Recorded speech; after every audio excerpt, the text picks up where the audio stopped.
downsides of making positive changes is that people around you sometimes get negative. It happens with people beginning new fitness regimens. It happens with people starting new businesses. And it certainly happens with people who follow tips on this channel to become more charismatic. As they say, haters gonna hate. In this video, you're going to discover 5 tips to put haters in their place when they start chirping. First, when people start hating, ignore it. You don't have to laugh at their pointed jokes. You don't have to defend yourself or respond. You don't even have to look at them. Being ignored is one of the most powerful negative reinforcers and is often enough to get people to immediately change their behavior. If you're one-on-one, you can just let an awkward silence sit. And if you're in a group, just go right on talking to someone else who isn't hating. People who are critical are usually looking for some kind of reaction, and when you ignore them, they're likely to drop it. Second, when haters are passive-aggressive, act as if they're being genuine. So when you hear, "Nice sweater, bro," respond, "Thanks, I'm glad you like it." This can be confusing, and it forces the person hating to actually say what they mean or to back down.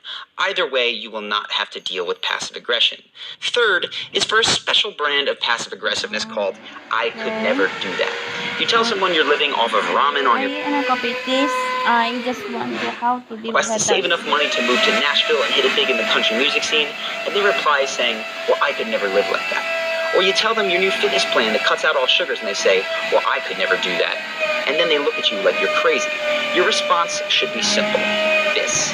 It's a good thing that you make decisions for you and I get to make decisions for me, because if the roles were reversed, it sounds like we'd both be really unhappy. They'll back off immediately. Fourth, when the criticism is coming from people close to you, a bit of vulnerability can go a long way.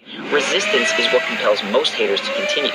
They'll tell you that you'll never be able to make it. You say that you will for these reasons, and then they tell you why those reasons aren't good enough. The cycle continues as long as the disagreement is about the facts. But if instead of arguing the facts, you share your values and your real concerns, you're likely to have more success. So when someone close to you says your business is going to fail, respond telling them that, yes, it might not work out, but I love what I'm doing and I'm learning a lot. Or when they say you should quit pursuing your goal of becoming more confident because it's not something they think you can learn, reply, "Confidence doesn't always come naturally to me, so I have to work on it.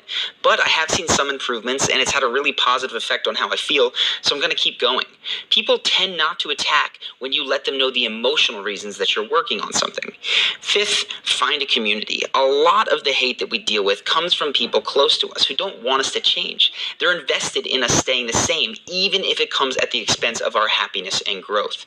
So to limit the pushback you receive, find groups that are into what you're into. Go hang out with illustrators who like to draw comics, or wannabe comedians who practice improv at a local club. There's a group for almost everything, and you can find it if you Google your town plus the activity that you're into. Meetup.com is also great for finding your tribe. So there